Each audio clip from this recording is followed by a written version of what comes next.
Bonjour, merci. Alors, Madame la ministre, les gens du comité, les gens de l'Assemblée, merci de m'avoir invité. C'est un grand plaisir d'être ici, devant cette salle assez imposante et intimidante. Alors, je vais faire mon possible pour rendre le tout intéressant. Je vais commencer tout de suite parce que j'ai beaucoup de choses à dire et puis je suis assez bavard. Donc, voilà. Faut t'avouer. Oui, merci. Aujourd'hui, je vais vous entretenir sur 3 choses, en fait, principalement. Les différents outils et les différentes méthodes pour évaluer le risque de récidive. Je vais vous entretenir aussi sur leur efficacité, mais aussi les limites de ces outils et ces méthodes. Et je vais terminer par quelques commentaires sur les conditions de transposition d'un pays à un autre, dans le cas qui nous préoccupe ici en France. OK.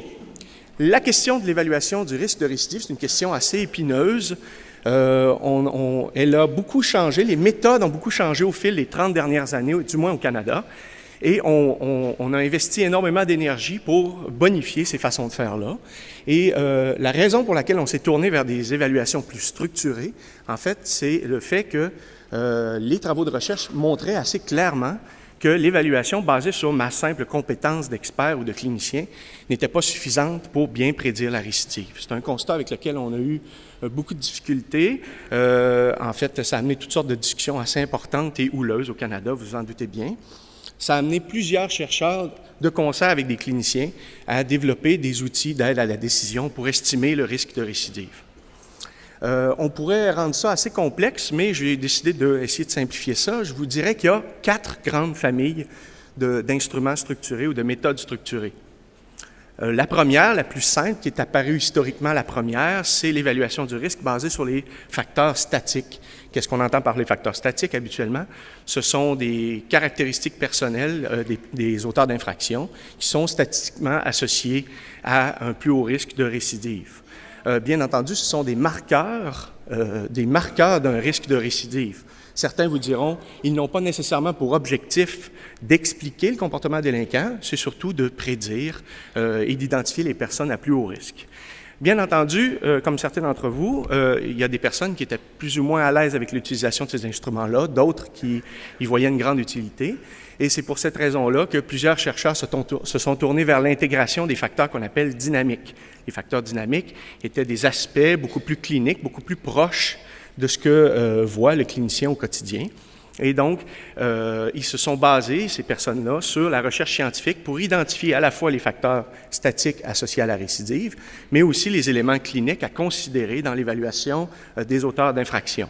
Cette génération-là a permis aussi une amélioration de la validité prédictive, c'est-à-dire une identification plus précise des personnes à haut risque et à faible risque, bien entendu. La troisième catégorie, je vais parler rapidement. En fait, j'ai décidé d'en faire une petite section à part, c'est la question des jugements professionnels structurés, qui vient aussi du Canada, de l'Ouest canadien. C'est une tradition dans laquelle on s'inspire aussi de la recherche scientifique pour identifier les sphères sur lesquelles on évalue les délinquants, si je peux dire. Mais on laisse beaucoup plus de place aux cliniciens et à l'évaluateur pour pondérer le poids relatif de ces aspects-là. D'accord? La quatrième famille d'outils, c'est l'évaluation actuarielle intégrée, qu'on pourrait appeler. C'est une évaluation qui fait suite à l'évaluation 2, actuarielle basée sur les facteurs statiques et dynamiques, dans laquelle on évalue des aspects liés à la récidive, documentés par la recherche scientifique, et on ajoute à cette évaluation du risque une infrastructure pour permettre la prise en charge et le suivi et l'intervention correctionnelle auprès de ces gens-là. Donc, la plupart du temps, c'est le fruit du travail des développeurs d'instruments et la collaboration avec les cliniciens qui utilisaient ces instruments actuariels, qui ont donné lieu à quelque chose de plus intégré. Voilà. L'efficacité des méthodes, la question qu'on pourrait se poser, c'est est-ce qu'on a gagné quelque chose à structurer ces méthodes-là? La réponse, c'est, du moins en termes statistiques, oui. On prédit plus efficacement la récidive. Donc, en termes simples, on est plus à même d'identifier les personnes à haut risque et les personnes à faible risque. Donc, on a gagné. Certaines personnes voyaient dans les instruments de première génération quelque chose qui manquait un peu de validité apparente, c'est-à-dire que ça collait parfois un peu moins aux pratiques cliniques. Donc, on a ajouté les facteurs dynamiques et cet ajout-là a été bénéfique, du moins quand on évalue l'efficacité à l'aide de techniques statistiques spécialisées, on s'aperçoit qu'on est plus précis. On pourra en discuter longuement de mon dernier point, mais en fait, il y a encore un petit débat à savoir est-ce que les instruments de jugement professionnel structuré ont des performances équivalentes aux instruments actuariels de dernière génération. Le prof de méthodologie quantitative que je suis va vous dire quelque chose comme « de manière générale, c'est relativement comparable ». Il y a peut-être une chose importante à mentionner, c'est que dans les instruments, les résultats sur l'utilisation des JPS montrent une plus grande variabilité dans les résultats. On s'explique ce résultat-là de manière assez simple, c'est-à-dire qu'étant donné qu'on laisse un peu plus de place à l'expert pour évaluer, donc les résultats vont varier en fonction du background et je dirais, de la formation professionnelle des personnes qui l'utilisent, donc d'un endroit à un autre. OK. Donc, on s'est aperçu qu'on a eu une amélioration de cette validité prédictive avec le temps. Donc, au fur et à mesure qu'on a structuré l'évaluation du risque de récidive, on a été en mesure d'identifier plus précisément les personnes à haut risque et les personnes à faible risque, bien entendu. Il y a un certain nombre de limites, et je vais me permettre un petit commentaire. Les limites dont je vais vous parler ici s'appliquent aussi au jugement professionnel non structuré, d'accord? Donc à l'évaluation clinique, c'est-à-dire que c'est des enjeux importants. En matière de limites méthodologiques, je me retiens parce que j'ai beaucoup de plaisir à parler de méthodologie. J'ai croisé des gens à qui j'ai déjà enseigné. Il y a des limites relatives à la fiabilité des concepts, c'est-à-dire qu'au fur et à mesure qu'on augmente la complexité et la finesse de ce que l'on évalue, ça demande des efforts supplémentaires et une formation supplémentaire. À partir du moment où on investigue des variables plus fines, plus cliniques, on a besoin d'avoir une meilleure formation et à certains égards, ça peut jouer un petit peu sur la fiabilité des critères. La fiabilité, pour ceux et celles qui ne s'en rappellent plus, c'est la capacité d'un outil de faire en sorte que deux personnes regardent le même auteur d'infraction et en arrivent de manière générale à la même conclusion. Donc, dans certains cas, plus on augmente la complexité de l'exercice, plus on peut payer en frais de fiabilité. Mais je tiens à le dire, la fiabilité de ces instruments-là est bien supérieure à une méthode non structurée. D'accord? Et là, on parle d'une amélioration minime possible, de mon point de vue, du moins du chercheur que je suis. Il y a aussi des limites qui sont potentiellement liées à la validité. Et la validité, c'est est-ce qu'on mesure bel et bien le risque? Ce serait peut-être la question qu'on pourrait se poser. Et certaines personnes pourraient soulever des limites relatives à la validité de contenu. Qu'est-ce que c'est la validité de contenu? C'est est-ce que l'instrument mesure bien tous les aspects importants à prendre en compte pour le risque? En fait, la réponse est dans la question. Ces instruments-là ont une stratégie nomothétique, donc visent sur un nombre restreint de facteurs qui sont fortement liés à la récidive, et par conséquent, on ne couvre pas tout avec ces instruments-là. Donc, ce sont les facteurs les plus fortement liés à la récidive selon la littérature scientifique. Bien entendu, en ce qui a trait à la validité prédictive, on l'a mentionné jusqu'à maintenant, ces outils-là offrent de très bonnes performances. Alors voilà. Pour les limites liées aux enjeux éthiques, je vais aussi passer rapidement, mais c'est des questions très importantes, je dirais. Dans le développement de ces instruments-là, les concepteurs d'instruments, mais aussi les praticiens, doivent toujours jongler et trouver un point d'équilibre entre la protection de la société et le respect des droits de la personne auteur d'infraction. Donc, ces instruments-là nous amènent souvent à nous questionner, est-ce que l'instrument est bien calibré pour identifier honnêtement et justement les personnes les plus à risque et pour, bien entendu, leur offrir une intervention qui est susceptible de réduire ce risque de récidive-là. Du moins, dans la logique canadienne, ce serait la façon dont on le formule. Comme vous le constatez, cette point d'équilibre-là vaut aussi pour n'importe quelle stratégie, qu'elle soit structurée ou non structurée.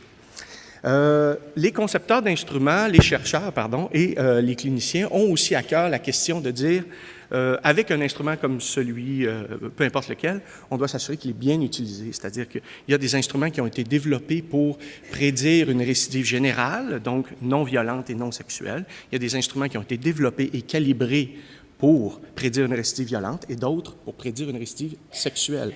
Donc, les concepteurs vous diront, on a besoin de professionnels qui se servent de leur jugement et de leur expertise pour utiliser cette aide à la décision-là et connaître les principales limites de leurs outils. Si on ne fait pas ça, on s'expose à une mauvaise utilisation de ces outils-là qui, eux, ne prennent pas de décision. L'outil vous guide dans votre décision. En fait, je vais terminer sur la question de la mécanisation potentielle des pratiques et plusieurs vous le diront si vous tombez sur ces écrits-là. On s'attend justement à ce que les personnes qui utilisent ces instruments-là ne tombent pas dans une mécanisation des pratiques et cochent bêtement un instrument. On s'attend à ce qu'ils l'évaluent avec toute leur expertise, qu'ils l'utilisent adéquatement et qui, dans certains cas, fassent appel à plus d'aide ou à d'autres instruments pour bonifier leur évaluation. Et bien entendu, pour reprendre les mots de certains collègues, on ne veut pas des automates, mais des professionnels qui utilisent ces instruments-là. Je vais terminer sur la question de la transposition. Il me reste un peu de temps, mais je vais essayer de me dépêcher. Il y a plusieurs questions à garder, plusieurs choses à garder à l'esprit lorsqu'on décide de faire cette transposition-là. Parmi les choses importantes, qui pourra être évalué avec ces outils-là? Qui sera évalué? Est-ce qu'on évalue tous les auteurs d'infractions? Seulement un petit groupe? Seulement les auteurs d'infractions violentes? Seulement les personnes qui sont là pour de longues peines? Donc, c'est des questions extrêmement importantes qui vont déterminer quel sera le meilleur outil à choisir. Parce que le temps est différent d'un outil à un autre. Et la sous-question, c'est la fameuse question de qui évaluera ces personnes. Et là, il y a des enjeux très importants.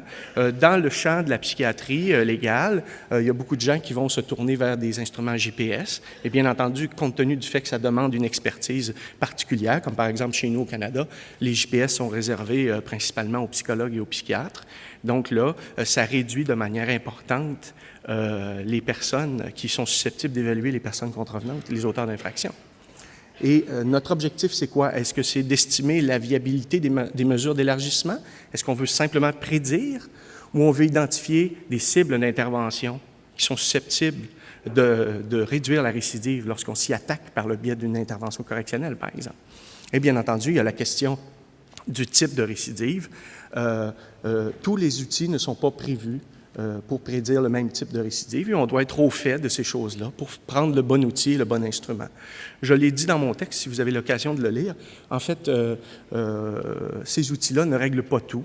Ils offrent, je pense, ce qu'il y a de mieux sur le marché actuellement pour éclairer les décideurs. Voilà.